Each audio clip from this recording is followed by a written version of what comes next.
دوستو پہلا سوال آج کے پروگرام کے لیے ہمارے پاس سعید احمد صاحب کا قادیان سے ہے۔ وہ کہتے ہیں کہ طلاق اور خلا کی عدت میں کیوں فرق ہے؟ طلاق اور خلا دو الگ الگ موضوع ہیں، دو الگ الگ باتیں ہیں۔ طلاق تو مرد کو اللہ تعالیٰ نے حق دیا ہے کہ وہ جب اگر اپنی بیوی سے راضی نہیں ہے، اپنی شادی سے راضی نہیں ہے، تو ایک علیحدگی کا طریقہ مرد کے ہاتھ میں دیا گیا ہے۔ اور خلا وہ طریق ہے اگر عورت اپنی شادی سے خوش نہیں ہے اور وہ اس شادی کو ختم کرنا چاہتی ہے، تو وہ قاضی کے پاس جا کے، نظام کے پاس جا کے درخواست دے سکتی ہے کہ میں یہ شادی فسخ کرنا چاہتی ہوں، اس شادی کو توڑنا چاہتی ہوں۔ تو اس اعتبار سے اللہ تعالیٰ نے یہ عورت کو بھی حق دیا ہے کہ وہ معاشرے میں اپنا کردار ادا کر سکے اور اپنی مرضی کی زندگی گزار سکے، اس کے اوپر کسی قسم کا غلط دباؤ نہ ہو سکے۔ بنیادی طور پہ مرد کے پاس 3 طلاقوں کا حق ہے، اور اگر خلا کو بھی اس میں شامل کر دیا جاتا تو یہ اس کے ساتھ گڑبڑ ہو جاتی اور وہ حق بہرحال ایک ختم ہو سکتا تھا مرد کا۔ تو اس وجہ سے ان دونوں کو الگ الگ رکھا گیا تاکہ وہ اس میں شمار ہی نہ ہو۔ اصل بات جو ہے وہ یہ ہے کہ طلاق جو خلا ہے وہ طلاق بائن کی طرح ہے۔ طلاق بائن وہ طلاق ہے جو طلاق رجی نہیں ہوتی۔ ایک طلاق رجی ہے، ایک طلاق بائن ہے، ایک طلاق بتہ ہے۔ وہ پہلے اس کا میرے خیال میں بعض اوقات ذکر ہو چکا ہے ہمارے اس پروگرام میں۔ تو یہ طلاق بائن کی طرح ہے جو خلا ہے۔ اس کا مقصد کیا ہے؟ اس کا مقصد یہ ہے کہ اب یہ اگر خلا ہو جائے تو اس کے بعد پھر ان دونوں کا نکاح جو ہے وہ ختم ہو گیا ہے۔ اب اگر وہ رجوع کرنا چاہتے ہیں، یعنی عورت رجوع کرنا چاہتی ہے، میاں بیوی بن کے وہ دونوں آپس میں اکٹھے رہنا چاہتے ہیں، تو وہ جو پہلا نکاح تھا اس کے اوپر نہیں چل سکتے، اب ان کو نیا نکاح کرنا پڑے گا۔ اور چونکہ یہ نکاح یہ طلاق بائن کی طرح ہے، یہ جو خلا ہے، اور یہاں پہ اللہ تعالیٰ نے عورت کے جذبات کا بہت خیال رکھا ہے بنیادی طور پہ اگر دیکھا جائے۔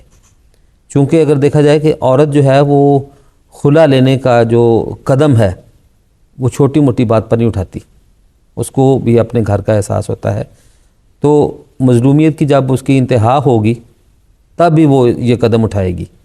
اور اسلام نے اور اللہ تعالیٰ نے یہ سوچتے ہوئے کہ یہ ایک مظلوم عورت ہے جو وہاں پہ اپنا گزارا نہیں کر سک رہی، پہلے پیچھے چلی آ رہی ہے، تو اس کو انتظار کی جو گھڑیاں ہیں اس کی طویل نہیں کروائی۔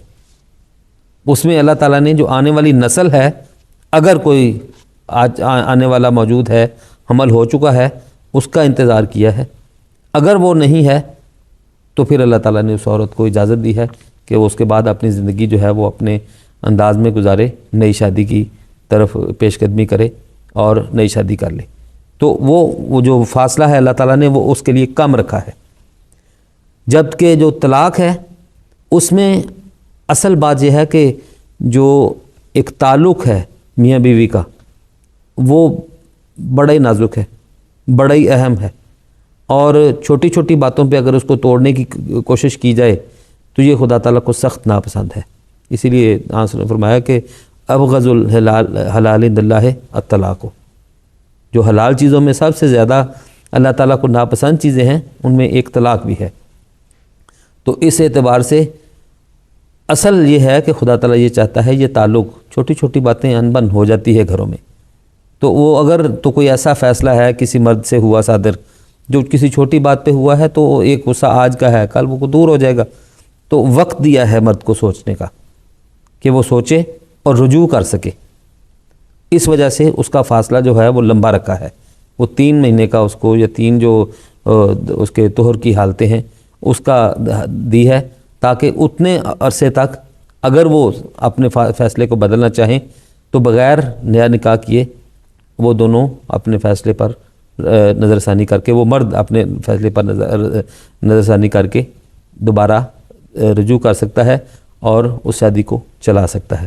تو فاصلہ جو ہے رکھا وہ اس وجہ سے تاکہ وہ اپنی غلطی کو سمجھ کے اس سے رجوع کر سکے۔ اور جہاں پہ چونکہ عورت جو ہے اس کے حقوق کا زیادہ تر خیال رکھا ہے خلا میں، تو اس لیے اللہ تعالیٰ نے اس کے وقت کو ہم رکھ کے اس کو موقع دیا ہے کہ وہ جلد اپنی اور ایک اور بات اس میں جو ہے کہ جو طلاق ہے اس میں چونکہ نان و نفقہ مرد کے ذمہ ہوتا ہے اور وہ تو اس نے ادا کرنا ہے، لیکن جو خلا ہے اس میں نان و نفقہ عورت کے وہ مرد کے ذمہ نہیں ہے، اور عورت تو پہلے بیچاری مظلوم ہے، اگر نان و نفقہ اس کا 3 مہینے کا بھی اس کے اوپر سر کے اوپر پڑے گا تو وہ اس کی پریشانیوں میں بہت زیادہ اضافہ ہو جائے گا۔ تو اللہ تعالیٰ نے اس کی اس کیفیت کو سمجھتے ہوئے، عورت کی کیفیت کو سمجھتے ہوئے بڑی حکمت کے ساتھ اس چیز کو عورت کے حقوق کی حفاظت کے لیے یہ قرار دیا۔ اور اس کا خلا جو ہے وہ ہونا بھی قاضی کے ذریعے ہے، ایک اور فریق جو ہے ایک نظام پورا اس معاملے کو دیکھ لے گا، اور اس لحاظ سے جو اس کے معاملات ہیں وہ طے ہو چکے ہوں گے، کوئی ایسی بات جو ہے وہ باقی نہیں ہوگی، وہ مرحلہ مکمل ہو جائے گا۔ اور دوسرا استبراء رحم کا ہے کہ وہ اس میں 1 مہینے میں اگر رحم کا پتہ چل جاتا ہے تو پھر بلا وجہ اس کا وقت جو ہے وہ اس حالت میں نہ گزرے، اور وہ کہیں شادی کرنا چاہتی ہے اور کوئی انتظام ہے اس کے تو وہ کر سکے۔ جزاک اللہ صاحب، بہت شکریہ۔